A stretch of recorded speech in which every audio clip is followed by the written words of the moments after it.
皆さんこんにちは、キスケです。本日は今この環境で全開覚醒したら天下取れるんじゃないかっていうキャラクターをトップ10形式で10体、ちょっと発表していこうかなと思います。完全個人的な意見にはなるんですけど、今こいつが覚醒したら活躍するんじゃないかっていうキャラクターをね、先ほども述べた通り10体、順位付けして、発表していこうかなと思います。ただ、どんなキャラクターでも覚醒さしとけっていう予想だと、そんなもん悟空ベジータね覚醒させたらそれは最強でしょっていうことになっちゃうので、今現状追加順で一番新しく全開覚醒したキャラクターが確か合体ザマスだと思うんですよ。2周年に追加された合体ザマスなので、2周年含めずそれまでに実装したキャラクターでちょっとランキング付けしていこうかなと思います。2周年含めちゃうと、ほなベジットブルー覚醒ではい第1位ですねって結構ね、何の面白みもないかなっていう感じはするので、2周年含めずそれ以下それまでに実装したキャラクターで順位付けしていこうかなと思います。よければチャンネル登録と高評価ぜひともよろしくお願いいたします。Twitter のリンク概要欄に貼ってるんで、よければフォローもお願いいたします。それでは早速第10位から見ていきましょう。こちらパーフェクトセルになります。こいつは第10位ですね。なんでこいつを選んだのかっていうと、まず色、黄色っていうのが今の環境結構強いと思ってて、例えば再生パーティー今の環境を使ってる人もちろんいるとは思うんですけど、やっぱり勝負の分かれ目って黄色がどれだけ生き残ってるかとか、黄色がどれだけ刺さるかっていう環境だと思うんですよね。例えばピッコロ大魔王、踏ん張り向こうが常時ついてる、それと、変身ピッコロ全開覚醒のね、あいつも、必殺アーツに踏ん張り向こうついてたりとか、必殺アーツに言ったか結構耐えてくれるような耐久力もあるんで、黄色の通りっていうのが結構大事な場面が多いと思うんですよね。今の環境スーパーウーブも、めちゃくちゃ流行ってるという中で、こちら結構長生きしてくれたパーフェクトセルさん、黄色なんですよね。プラス、皆さんご存知の通りこれか、救出があるんですよ。だから今の環境を1回コンボ取られちゃうと、そのままライジングラッシュにつながったり、もしくはウルトラゴジータの必殺アーツで手札全部破棄されてめちゃくちゃダメージを負ってるにもかかわらず手札破棄されてリセットされてるみたいな、すごい不利な状況が続くんですよね。でそこで救出使って、これ以上コンボさせないよと、これ以上ドラゴンボール集めさせないよっていう動きができるパーフェクトセル、全開覚醒したら今の環境強いんじゃないかなって思います。でメインアビリティで救急カーツもドローしてきて、この救急カーツには気絶があるんで、ワンチャンも狙えると。で特殊発これも強いんですよね。かぶせることができるんで、相手の射撃発に、相手が待てずに射撃発打ってきたところに、特殊発をかぶせてそのままコンボにつなげていく、そういう使い方もできるんで、相当今の環境強いんじゃないかなって思います。貫突のステータスこんな感じなんですけど、全開覚醒して打撃攻撃力がね28万とか、射撃攻撃力26万で体力も280万ぐらい、バフしてくれれば、今でも全然余裕で再生パーティーのメイン張れるぐらい強くなるんじゃないかなっていうことで、第10位はパーフェクトセルでした。ではお次第9位見ていきましょう。こちら変身バーダックになります。はい。こいつ自身は今の環境は正直戦えないとは思うんですけど、実装当初から可能性がある、こいつのポテンシャルはすごいって言われてきて、結局流行ることもなく微妙な立ち位置になっちゃったのかなっていう印象がすごくあるんやけど、やっぱり覚醒してくれるとステータスも上がるんで、変身前の状態でも長く戦えると。で変身した後はもう部類の強さを発揮する、そんな現環境の暴れ馬みたいな感じで立ち回れるんじゃないかなということで、第9位にランクインしたのが変身バーダックと。でやっぱりこいつの強み、これですね。変身変身するのはもちろん強いんやけど、シンプルに火力も高くて打撃圧使うと体力も回復してくれるんで、射撃圧にはついてないけど、今の環境でいう悟空ベジータみたいなアーツ使うたんびに体力回復して長持ちすると。で変身後のメインアビリティにはね、交代禁止、これが相当強いと思います。でバニシングゲージも回復してくれるんで、今の環境は相当厄介なキャラクターになるんじゃないかなと思うんですよね。プラス属性相性不利無効、これで例えば、変身バーダックとウルトラゴジータが対面してウルトラゴジータの交代禁止が刺さっちゃったと、もうこうなってしまうと今の環境って結構どうしようもない積んでる状態っていうのがわりかし多くあるんですよね。ウルゴジに捕まっちゃったっつってバニシングこっちないどうしようみたいな。ただそういうタイミングでもこの覚醒バーダックであれば変身後のメインアビリティ使ってバニシングゲージを回復で不利属性無効、なんなら交代禁止で相手にこう嫌なことを押し付けるようなこともできちゃうということで、今の環境結構強いと思いますよ、ほんまに。で前回覚醒の恩恵とかでね、これは僕の願望になるんやけど、変身の条件をちょっと柔らかくしてあげるとか、例えば味方1体戦闘不能になるっていうのはそのまんまでもいいのかなっていう感じはするんやけど、バトル経過カウントが50カウントから40カウントになるだけでも全然違うやろうし、もっといってなんか30カウントにしちゃえみたいなのも全然ありなんじゃないかなって思うんで、変身カウントの緩和が見込めるのであれば、結構ね今の環境赤色不遇って言われてますけども、変身後の不利属性無効とか使って交代禁止で縛って相手の悟空ベジータとかウルゴジを落としきるっていう立ち回りができるこいつはなかなか強いんじゃないかなって思います。ということで、第9位にランクインしたのは変身バーダックでした。ではお次第8位、こちらです。悟空ブラックロゼになります。こいつも今の環境不遇と言われているレッド属性になります。こいつの覚醒に関しては結構ずっともう望まれていたというか、次来るんじゃないでも結局もうねフェスティバル来ちゃったみたいな感じですごいなんていうの先延ばしにされてるんですけども、こいつもね強いんですよね。何が強いかって、バーダックの時にも言った属性相性不利無効30カウント、これがやっぱり強いと思うわ。今の環境の赤色ってほんまに息してなくて、パーティーに入れようもんなら極ベジおったらもう必要ないし、極ベジ以内パーティーで使おうとしても相手のパーティーにウルゴジおったらちょっと渋るしみたいな感じですごい不遇なんですよね。でその不遇を打破するためには何が必要かっていうと、やっぱり属性相性不利無効が一番分かりやすく強いんじゃないかなって思うんですよね。でこいつ泥速持ってなかったっけ？持ってるよね。はい。残り体力 75% 以上の場合泥速、75% 未満の場合でも泥速ということで、場に出れば泥速が常についてるとほぼいうことで、結構ねこの辺も今の環境と噛み合ってて、コンボ取れればライジングラッシュが溜まるのが早い環境ですから、だいぶ強く使えるんじゃないかなって思います。で神の木もしくは未来からの被ダメージも抑えれたりとかね、ホープソード、石腕ご飯、こっち系のキャラクターですよね。で悟空ベジータの攻撃も被ダメカットである程度受けれるという使い方もできますよと。で必殺技もねバニシング40回復で結構強いよね。もう悟空ベジータの悟空側の必殺技みたいな感じで使えればだいぶ強いと思うし、救急ガーツもしっかり特大ダメージで入るんで、なかなか今の環境に覚醒しても結構活躍できるんじゃないかなとは思います。で何よりロゼなんですよ。このゲーム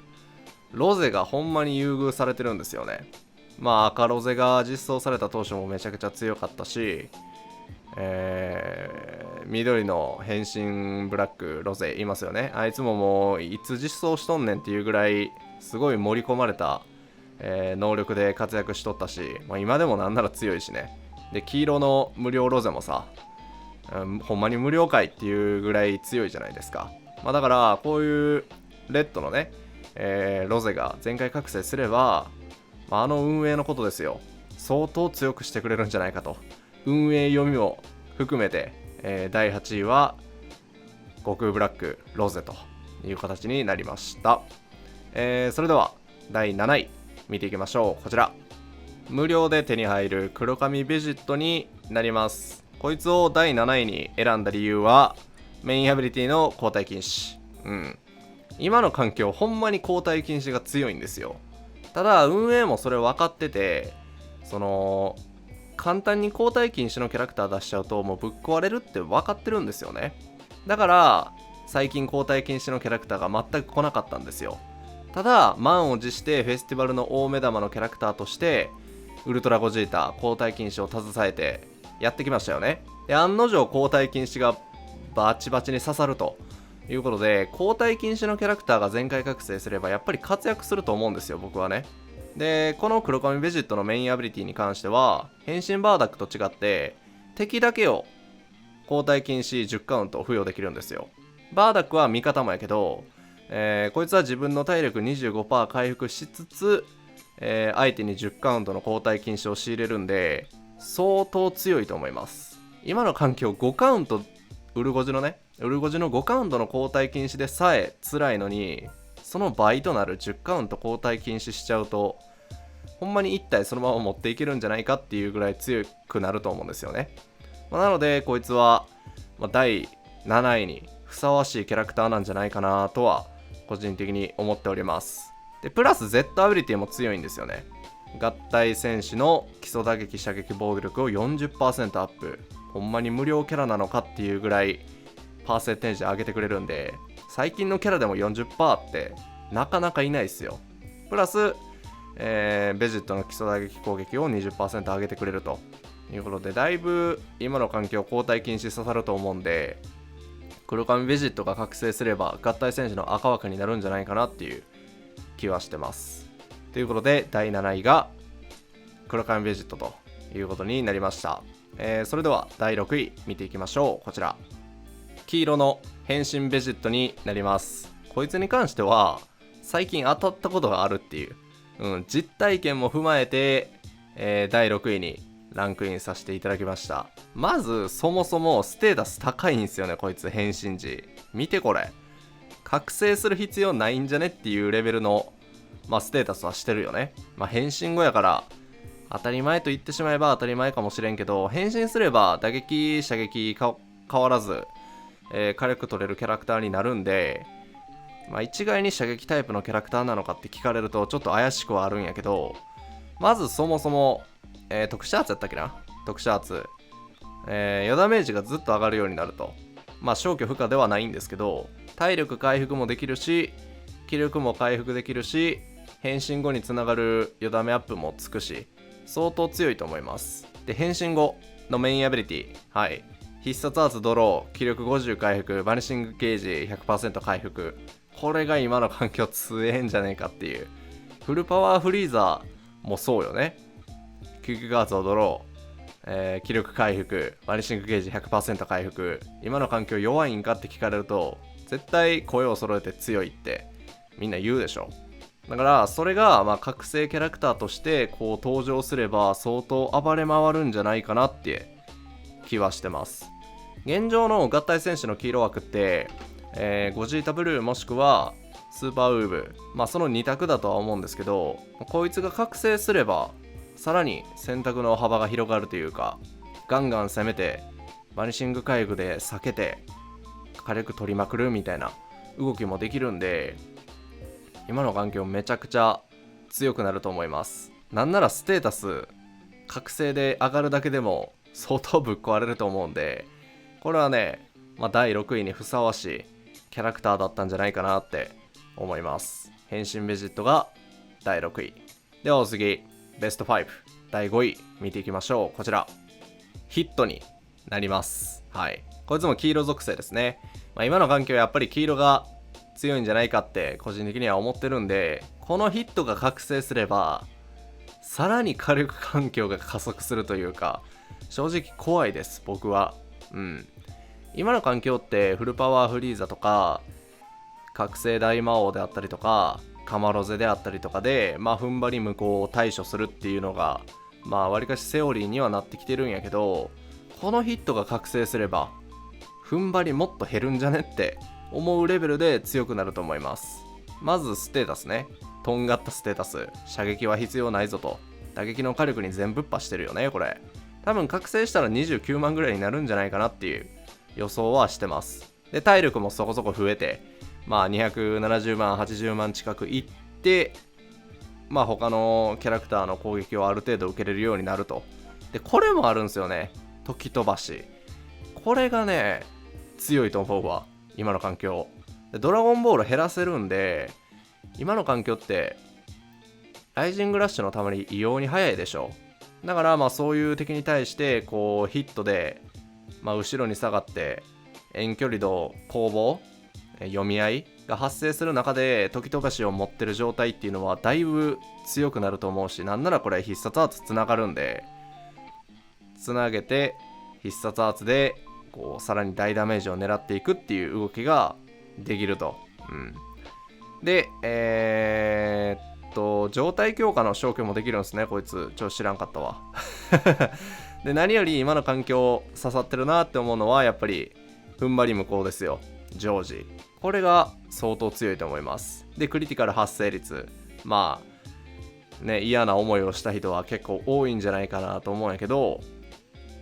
クリティカル発生時のヒットって今の環境でもそこそこ通用する火力なんですよね。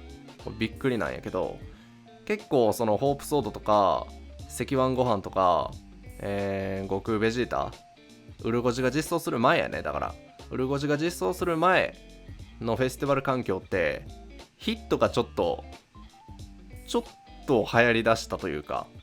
使ってる人結構見たんやけど、やっぱりクリティカル発生した時のアドバンテージっていうのが今でも通用するっ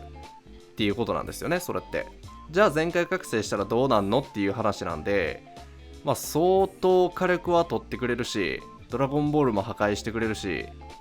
ワンチャン2体ぐらいそのまま落としきるんじゃないかなっていう、踏ん張りキャラクター出したくねえなっていう環境になりそうなんで、今の環境はヒット覚醒すればだいぶ活躍するんじゃないかなと僕は睨んでおります。ということで第5位がヒット。それでは第4位見ていきましょう。こちらフルパワーボージャックになります。もうこいつの強みは何かって聞かれたら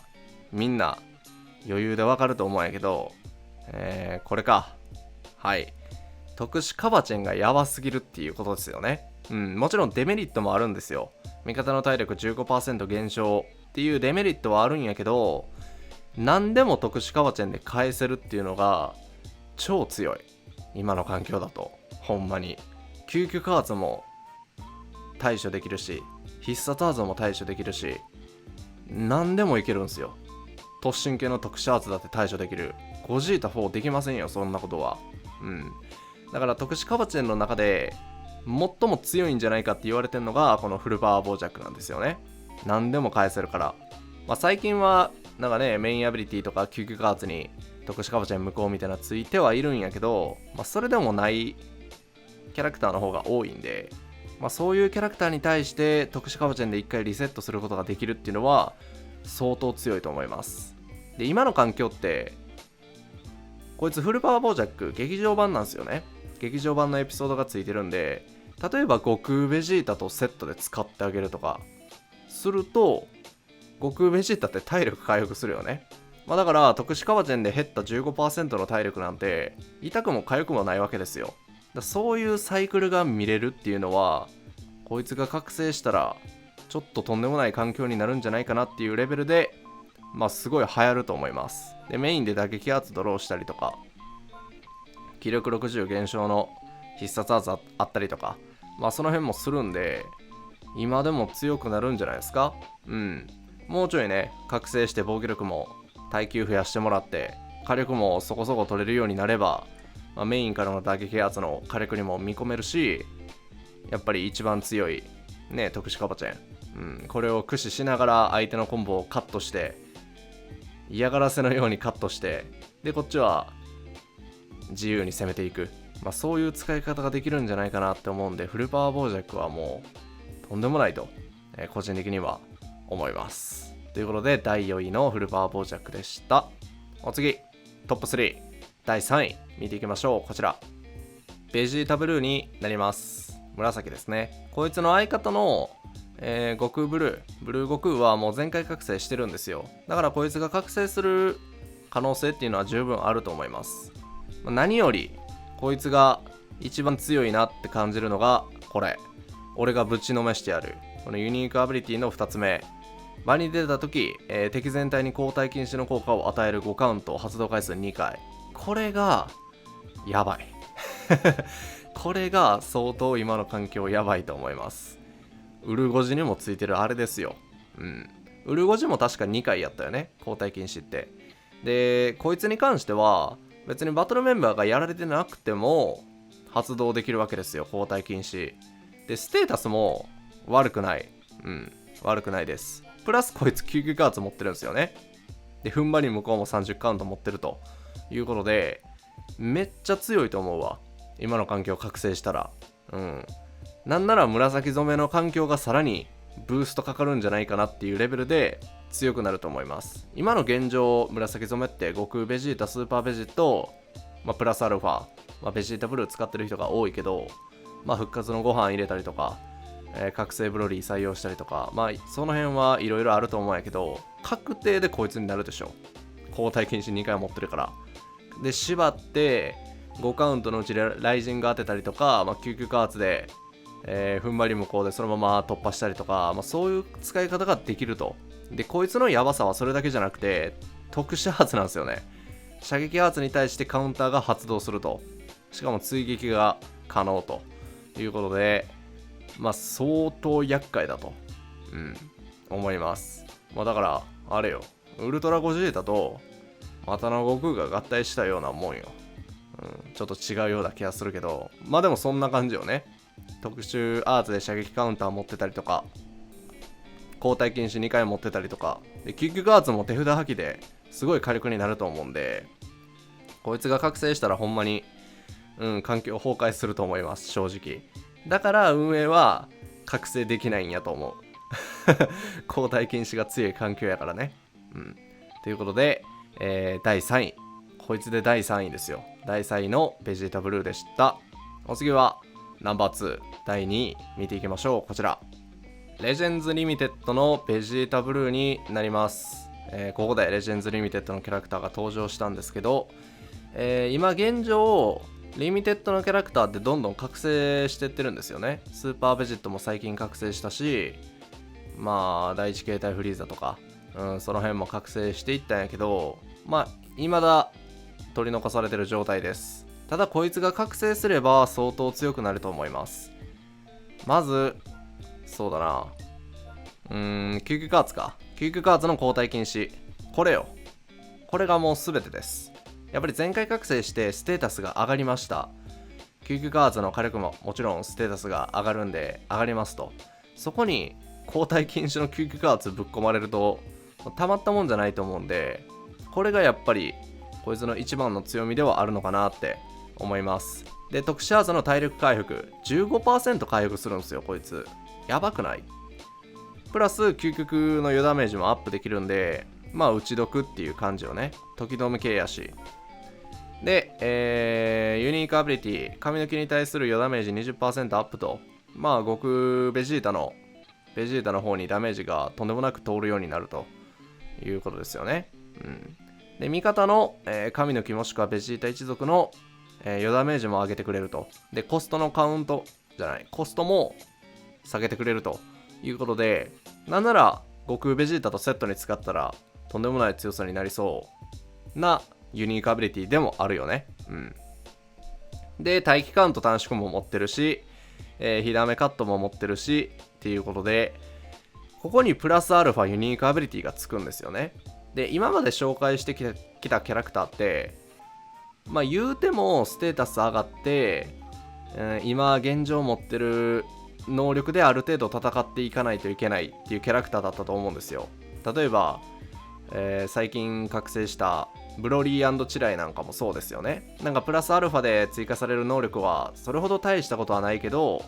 ステータスが上がって特殊アーツがちょっと強化されて、ある程度戦えるようになりましたよっていう感じだとは思うんやけど、レジェンズリミテッドの覚醒に関しては結構いいのつくんすよね。ほんまにベジットだってアーツドローとか持ってきてくれたでしょ、ドロー速アップとか。だからこいつも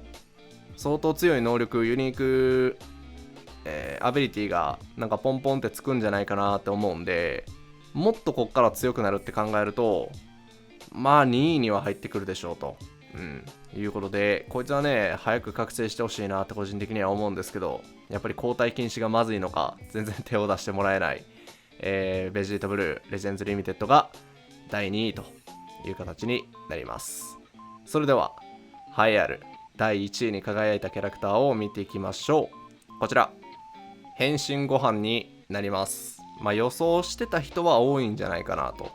思います。多分意外に思う人はいないと思います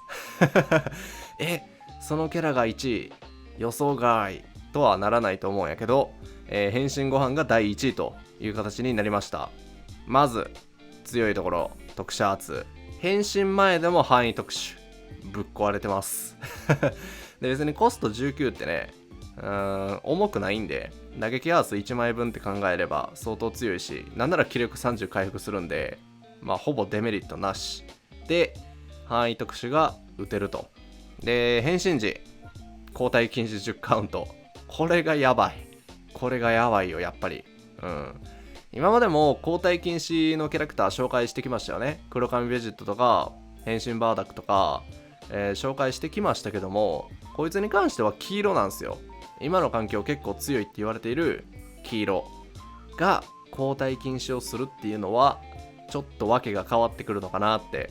思います。でこの辺は特にかな。そうか、カバチェンジにドラゴンボールも1つ減らせるんですよねやばくね、2回だから、最近のキャラクターで言うとリミテッドのパーフェクトセル、ああいう感じでカバチェンで出してあげて、ドラゴンボール破棄して、ライジング絶対ないなっていうタイミングで交代禁止で縛ってあげて、変身後でこう火力取っていくと。ステータス見てよこれ、やばくね。打撃の攻撃力だって29万8000万とか、こいつやば、すごいな。貫突状態で29万8000と、多分覚醒すれば32万、31万32万ぐらいにはなると思うんですけど、そんな火力で縛られて殴られたらたまったもんじゃないと思うんですよね。でもちろん変身後の特殊アーツも範囲特殊と、ここに関してはやっぱり復活ご飯と違うところで、変身前から範囲特殊でコンボ取っていけるっていうのは相当な強みよね。でメインアビリティ使用条件が5カウントとすごく短いんですけど、とても強力ということで、気力50回復で敵の気力を50減少と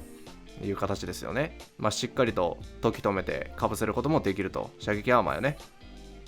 違うわ、遠距離か、申し訳ない、です。はい。で変身時に体力も回復できると。 30% 回復って相当やからね。いうことなんで、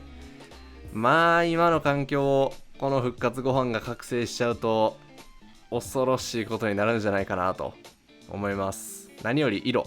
と、エピソード劇場版です、こいつは。つまり悟空ベジータとセットで使えると。悟空ベジータにあたふたしとったらこっちの、変身ご飯で交代禁止で縛られてそのまま落ちちゃうみたいな。なんならプラスアルファで付け加えるとウルトラゴジータとセットでも使えるっていう